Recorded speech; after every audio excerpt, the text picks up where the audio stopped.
Hello students, this is Nitesh sir. आज हम देखेंगे 12th कॉमर्स सब्जेक्ट बीके का पेपर पैटर्न। तो पूरी जानकारी के लिए वीडियो के एंड तक बने रहिए।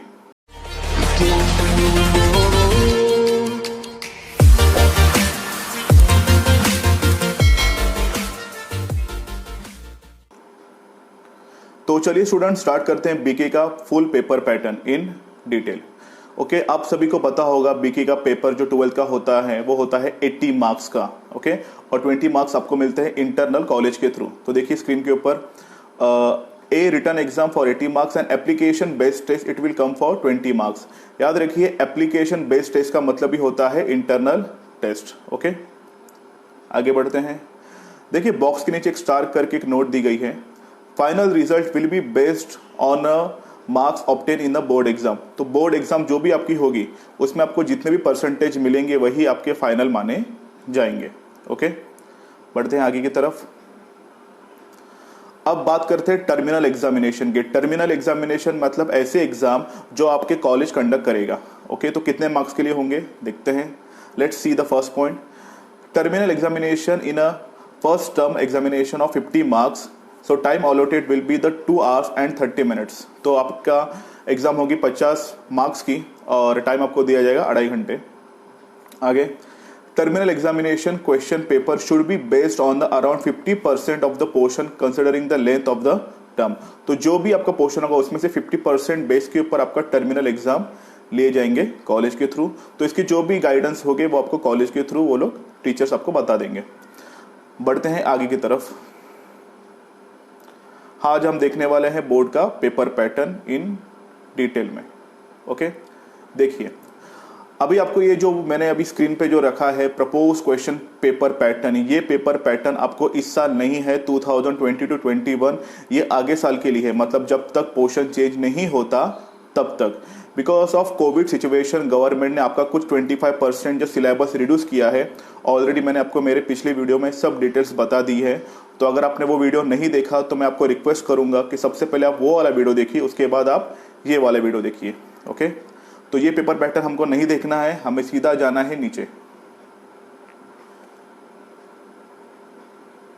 देखिए ये वाला, ये है propose question paper pattern for 2020 to 21 only. आपको इस साल यही फॉलो करना है, इसके बेसिस के ऊपर ही आपको क्वेश्चंस आएंगे। तो देखते हैं। देखिए question number 1।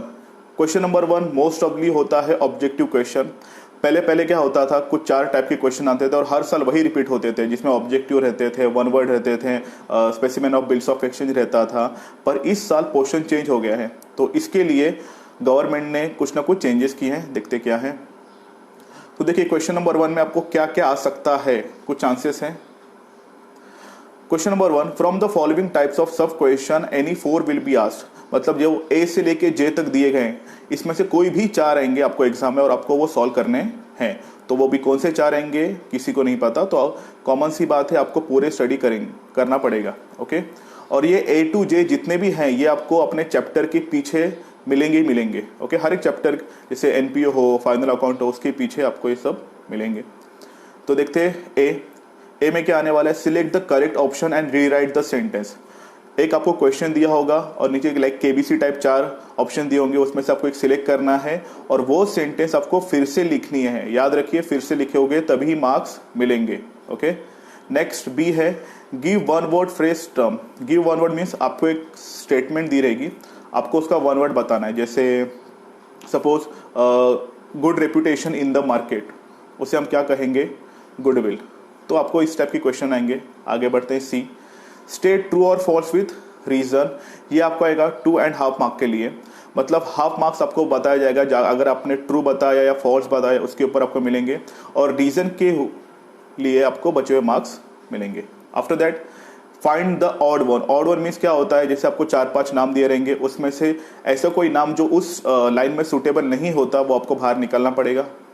Next complete the sentence. Okay, इसमें मोस्टली ऑप्शंस नहीं आएंगे। ओके, तो आपको ही करना पड़ेगा और कभी कभी गवर्नमेंट इसमें ऑप्शंस दे भी देती हैं। सो कंप्लीट द सेंटेंसेस में आपको आगे की सेंटेंस कंप्लीट करनी है और फिर से वो सेंटेंस दोबारा लिखनी है। फिर है आंसर इन 1 सेंटेंस ओनली। आपको पूछा जाएगा like what is gain ratio, what is capital ratio, ये सब, तो आपको वो सब लिखना है प्रॉपरली। नेक्स्ट है जी, डू यू एग्री और disagree with the following statement. आपको सिर्फ इतना बताना है कि आप इस स्टेटमेंट से एग्री हो या डिसएग्री हो, इसके ऊपर आपको 1 मार्क्स मिलेंगे। आगे, कैलकुलेट द फॉलोइंग। सपोज आपको एग्जाम में आएगा कि गेन रेशियो निकालो, सेक्रीफाइस रेशियो निकालो, गुडविल कैलकुलेट करके बताओ, तो कुछ ना कुछ छोटा मोटा कैलकुलेशन आएगा, उसके ऊपर आपको मार्क्स मिलेंगे 1। फिर है give specimen of bills of exchange. आपको बिल्स ऑफ एक्सचेंज का फॉर्मेट सीखना है और वो आपको ड्रॉ करना है, ये आएगा 5 मार्क्स के लिए। फिर ये है complete the following table. Complete the following table means क्या होता है, आपको कुछ एक टेबल दिया रहेगा, उसमें कुछ ना कुछ चीज़ें मिसिंग होगी, तो आपको कुछ वैल्यू हो सकती है, कुछ नाम हो सकते हैं, आपको वो भरने हैं, उसके ऊपर आपको मार्क्स मिलेंगे। ये भी आएगा 1 मार्क्स के लिए।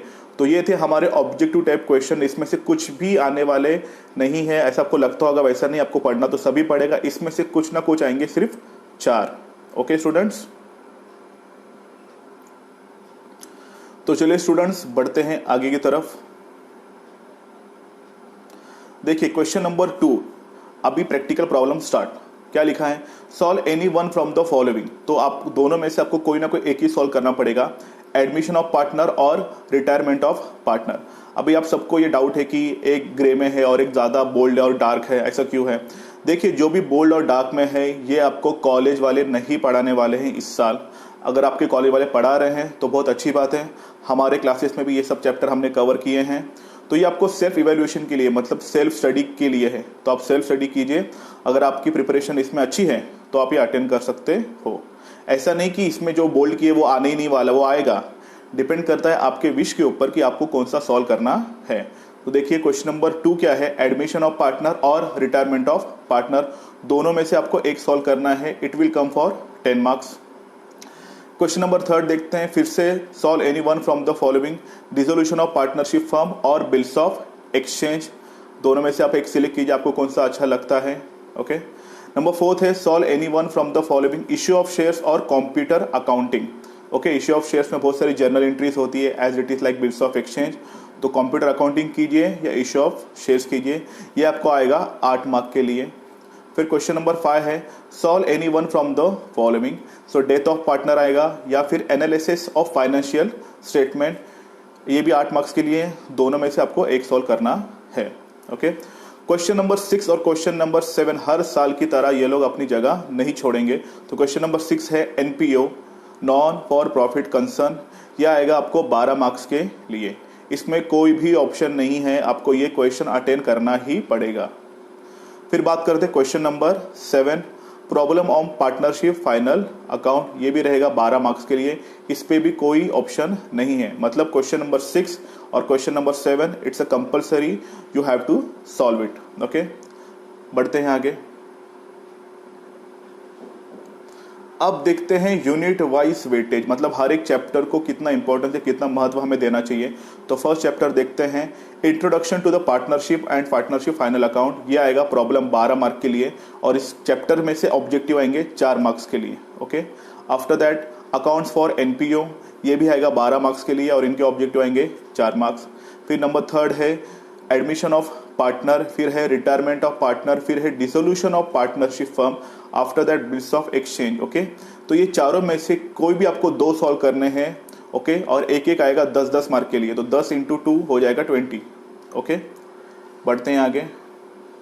क्वेश्चन नंबर 7 है डेथ ऑफ पार्टनर, 8 है इश्यू ऑफ शेयर, 9th है एनालिसिस ऑफ फाइनेंशियल स्टेटमेंट और 10th है कंप्यूटर इन अकाउंटिंग। ओके, तो इसमें से भी आपको कोई ना कोई 2 ही सॉल्व करने हैं। तो एक आएगा 8 मार्क के लिए, तो 8 × 2 हो जाएगा 16। ओके, और क्वेश्चन नंबर 6 और क्वेश्चन नंबर 7 आपका एनपी और फाइनल अकाउंट है, उसके लिए ऑप्शन नहीं है। तो ये था आपका पेपर पैटर्न और यूनिट वाइज वेटेज, कितने मार्क्स के लिए कितना चैप्टर आने वाला है। ओके, फिर भी स्टूडेंट अगर आपको कुछ भी डाउट्स होंगे तो आप हमें कमेंट सेक्शन में पूछ सकते हो। अगर आपको हमारे वीडियो अच्छा लगा तो लाइक कीजिए, कमेंट कीजिए, हमारा चैनल सब्सक्राइब कीजिए और अपने सभी दोस्तों के साथ हमारा ये वीडियो शेयर कीजिए जो अभी तक कंफ्यूज है कि कौन सा चैप्टर आने वाला है, किसके ऑप्शन में क्या है, जिसको नहीं पता। ओके, तो मिलते हैं नेक्स्ट वीडियो में एक नए टॉपिक के साथ। फिलहाल के लिए बाय।